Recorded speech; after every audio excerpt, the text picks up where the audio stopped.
ICC महिला विश्व cup 2022 में भारत के सेमीफाइनल में पहुंचने की उम्मीद खत्म।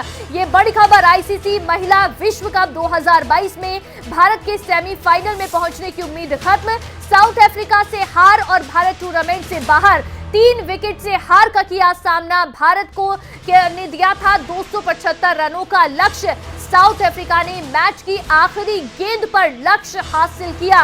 तो ये बड़ी खबर इस समय आपको बता दें, आईसीसी महिला विश्व कप 2022 में सेमीफाइनल में पहुंचने की भारत की उम्मीद अब खत्म हो गई है। भारत लीग स्टेज से ही बाहर हो गया है। लीग स्टेज के अपने आखिरी मुकाबले में भारतीय टीम को दक्षिण अफ्रीका से हार का सामना करना पड़ा। भारत ने 275 रन का लक्ष्य दिया था, जिससे साउथ अफ्रीका की टीम ने आखिरी ओवर की आखिरी गेंद पर उस लक्ष्य को जो है हासिल कर लिया और आखिरी ओवर तक बेहद रोमांचक तरीके से इस मैच को जीता। लेकिन इसी के साथ भारत अब विश्व कप से बाहर हो गया है। दक्षिण अफ्रीका की ओर से लीग स्टेज के इस मुकाबले को जीता गया। भारत का लीग स्टेज का यह आखिरी मुकाबला था, जिसे जिसमें भारत को हार का सामना करना पड़ा और साथ ही साथ दक्षिण अफ्रीका ने इस मुकाबले को जीत लिया है।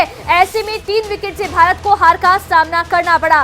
इसी पर हमारे साथ आदर्श, मेरे सहयोगी न्यूज रूम से हमारे साथ लाइव जुड़े हुए हैं। आदर्श के पास सीधा रुख करते हैं। आदर्श, आखिरी ओवर का आखिरी गेंद तक ये रोमांचक तरीके से मुकाबला चला, लेकिन भारत सेमीफाइनल में पहुंचने की जो उम्मीद थी उससे भारत बाहर हो गया है।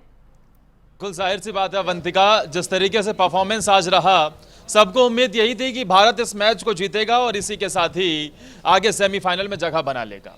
लेकिन भारतीय महिलाओं की तरफ से शानदार परफॉर्मेंस किया गया। बस हाँ, आखिरी ओवर में वो जो 5वीं गेंद थी, उसने इस मैच को पूरी तरीके से अगर ये कहें कि पलट दिया तो गलत नहीं होगा। अच्छी खासी गेंदबाजी हो रही थी, लेकिन 5वीं गेंद जो नो बॉल हो गई, उसमें कैच आउट हो गई थी। लेकिन उसके बाद जब वो नो बॉल करार दी गई तो ये कहीं ना कहीं दक्षिण अफ्रीका के लिए एक जीवनदान, और यहीं से उन्होंने मैच जीत हासिल कर ली। आखिरी गेंद पर 1 रन चाहिए था, जो बहुत आसानी से बन जाना था, और इसी के साथ ही उन्होंने जीत हासिल कर ली। हालांकि भारतीय महिला टीम ने एक शानदार परफॉर्मेंस किया है। फिर चाहे बात ऊपरी लेवल की हो या फिर मिडल ऑर्डर की बात हो, सभी ने बल्लेबाजी शानदार की है। हरमनप्रीत कौर, जिन्हें गोल्डन आर्म भी कहा जाता है, उन्होंने शानदार गेंदबाजी की। 2 विकेट झटके, 3 रन आउट किए, अपने बल्ले से भी 48 रन बनाए। स्मृति मंधाना, उन्होंने भी शानदार बल्लेबाजी की। तो बल्लेबाजी तो इस पूरे टूर्नामेंट में अच्छी खासी रही, लेकिन क्या इस मैच में, आखिरी मैच में झूलन गोस्वामी को भारतीय टीम मिस कर रही होगी? क्योंकि कहीं ना कहीं एक एक्सपीरियंस खिलाड़ी की जरूरत थी जो झूलन गोस्वामी के साथ निकलकर सामने आता। हालांकि हार का सामना जरूर करना पड़ा। बिल्कुल आदर्श, देखिए एक अच्छा खासा टारगेट दिया था। ऐसा भी नहीं है कि टारगेट जो है वो कुछ कम मिला हो। भारतीय टीम की ओर से 275 रनों का टारगेट दिया गया था साउथ अफ्रीका की टीम को।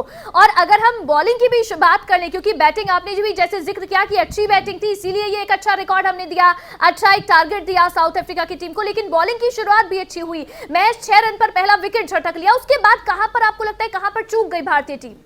देखिए, वही मैं कहूंगा कि एक ऐसा मैच जब आपको नॉकआउट स्टेज से अब आपको ये जीत हासिल करते हैं तो आप सेमीफाइनल में पहुंच जाएंगे। सामने स्टैंड्स में वेस्ट इंडीज़ की टीम मौजूद थी और वो इस बात का इंतजार कर रही थी, इस बात को लेकर वो भी प्रे कर रही थी कि किसी भी तरीके से भारत ना जीते।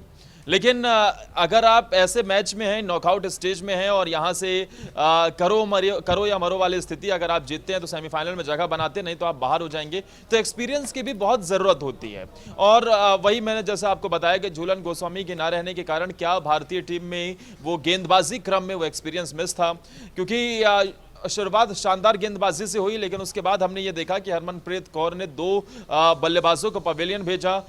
लोरा, जो कि 80 रन पर जिन्हें आउट करके उन्होंने पवेलियन भेजा।